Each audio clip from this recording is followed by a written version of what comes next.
Hello，大家好，我係 Elsa，今日想同大家分享翻最新嘅 Pipework 嘅資訊同幣價消息。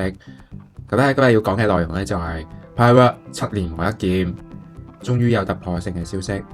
如果你係 Pioneer，記得睇到最後啦，因為咧我哋會講到 MiCA 合規、PieETP 上市、技術走勢突破，同埋 PieCoin 點樣喺某一方面贏呢個 Bitcoin 嘅。最近呢個 PieCoin 咧走勢非常之令人驚訝，咁咧喺禮拜四嘅時候就上升咗4%啦。最關鍵咧，佢正式突破呢個嘅50日 EMA 個嘅長期動態阻力線。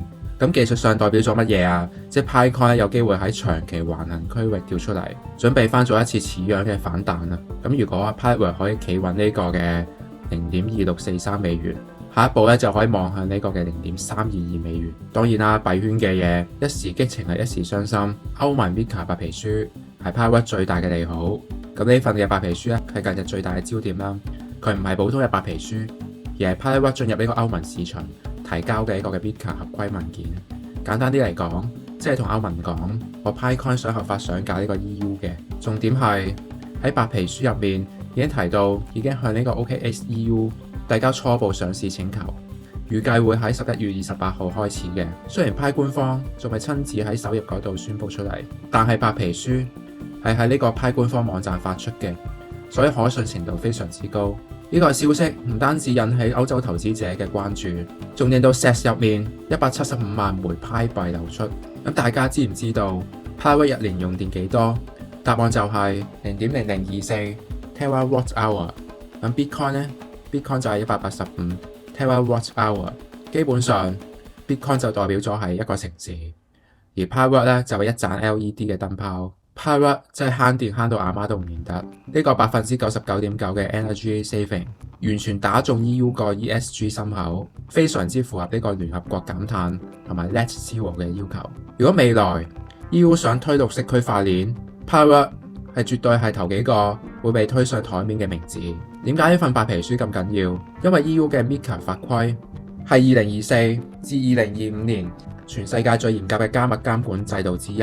Pipework 可以喺歐洲嘅 SEX 上面正式公開交易。第二，交易量會上升。第三，透明度提高。第四，成個項目會變成一個合法、有監管、有信心。Pipework 之前已經透過瑞典 Spotlight Stock Market 推出咗首隻 PieETP， 但係嗰個只係間接投資。今次嘅正式申請係 PieCoin 進入成個 EU 市場。Pipework 已經發展7年時間，有人放棄咗，有人仲堅持。今次嘅 MiCA 白皮書可以話係一個巨大嘅進度。睇落去 Pipework 迎嚟咗3個重大契機。第一，技術走勢破咗50日 EMA。第二，MiCA 合規進程大突破。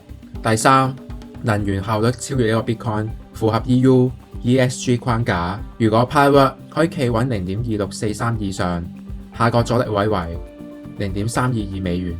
相反，如果跌翻落去50日 EMA 下面，就可能會再次測試呢個0.2。無論你係啱啱關注呢個 Pipework 定係老先鋒，今次嘅 MiCA 白皮書可以話 Pipework 7年以嚟最重要一個嘅里程碑。如果中意我條影片，記得幫我 CLS、comment、like、share。如果你想知道更加多嘅 Pipework 嘅最新消息，記得 subscribe 我 channel。